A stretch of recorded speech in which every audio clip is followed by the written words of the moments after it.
President, your daughter-in-law said that there should be transparency in the Epstein case. Do you agree with this, sir? The Attorney General's handled that very well. She's really done a very good job, and I think that when you look at it, you'll understand that. I would like to see that also, but I think the Attorney General, the credibility is very important, and you want credible evidence for something like that, and I think the Attorney General's handled it very well. The Attorney General agreed with you on the DOJ and FBI the findings of that report. On what? On the DOJ and FBI. on what? On what subject? Epstein, on Epstein, of the review of the file. Attorney General Pam Bondi. A very quick briefing. Yeah. She tells you, what did she tell you about the review? And specifically, did she tell you at all that your name appeared in the file? No, she's given us just a very quick briefing, and in terms of the credibility of the different things that they've seen. And I would say that, you know, these files were made up by Comey, they were made up by Obama, they were made up by the Biden, and we went through years of that with the Russia hoax, with all of the different things that we had to go through. We've gone through years of it, but she's handled it very well, and it's going to be up to her. Whatever she thinks is credible, she should release. Yeah. On Texas, how many more seats do you want the Republicans to draw? 5. And then what if California, New York, Illinois, and other states? Yeah, well, that's okay too, but 5. I think we get 5. And there could be some other states. We're going to get another 3 or 4 or 5 in addition. Texas would be the biggest one, and that'll be 5.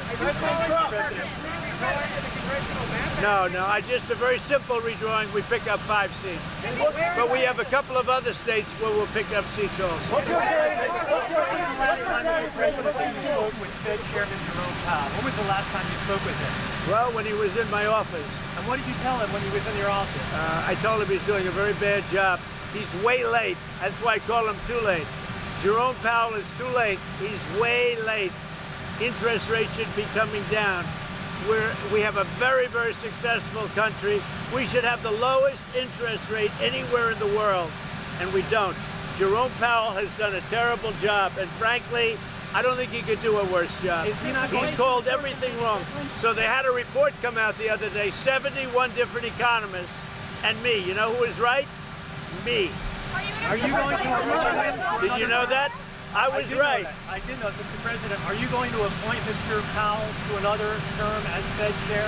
You must be kidding. Have you started interviewing his replacement? You must be kidding. That's a funny one coming.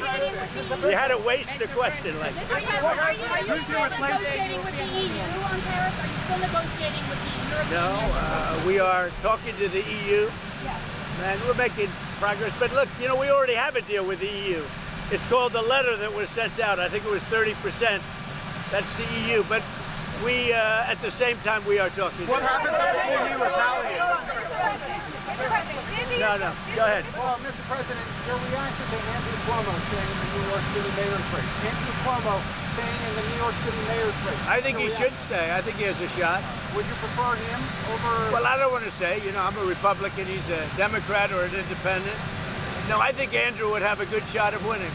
He's got to run a tough campaign. He's, you know, he's running against the communists. I would think that he would have a good shot of winning. Steve, go ahead.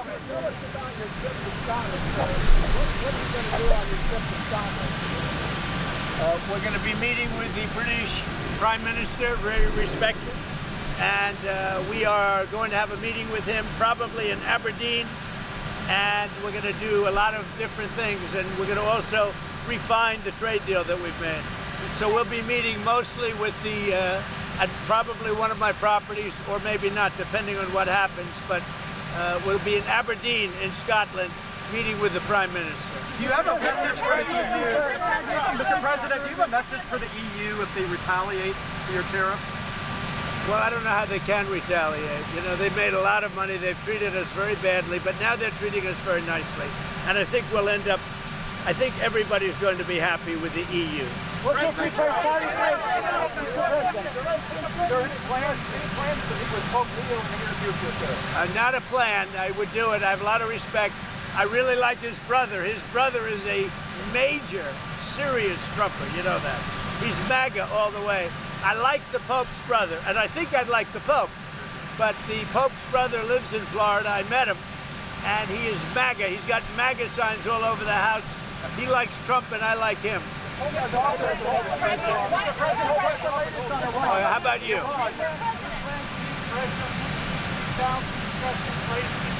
Well, we're going to see what happens with President Putin. So far, I've been very disappointed with President Putin. I've solved a lot of wars in the last 3 months, but I haven't gotten this one yet. This is a Biden war. It's not a Trump war. I'm here to try and get us out of that mess.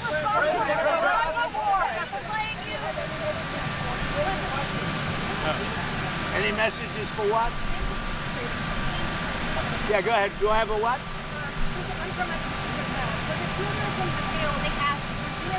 For the people of Brazil? Yes.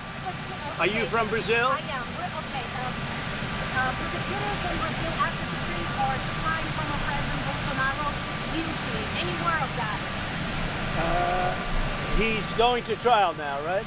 Yes. When is that trial starting? Prosecutors, we're asking. When is the trial for Bolsonaro starting? When is it?